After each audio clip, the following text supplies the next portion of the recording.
Кој ќе дојде да вози по вакви пруги и дали ако дојде, тоа ќе биде поголем зијан отколку ќар за Македонија?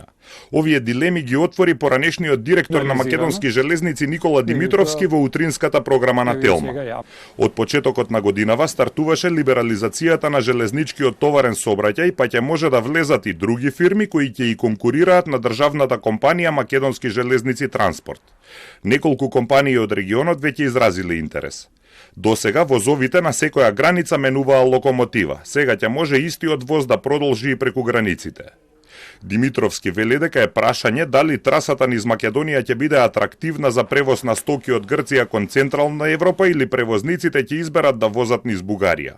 Вие со 20-30 км на сат, кој транспортер ќе дојде?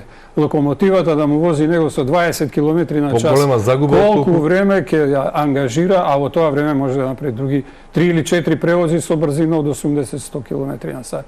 Значи, многу треба да се размисли што ќе понудиме како инфраструктура и со кои обврски и што ќе добиеме.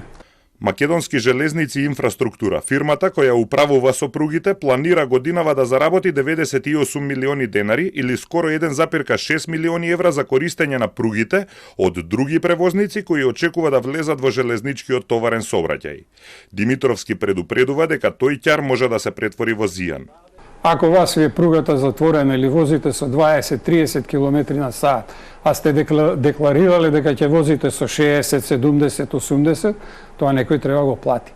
И прашање дали оваа бомбона бизнис од 1,4 или 6 милиони евра приход за инфраструктура ќе биде помала од штетите што ќе ги плаќаат ако ги прифатат условите кои што ќе ги понудат, а не може да ги исполни инфраструктура.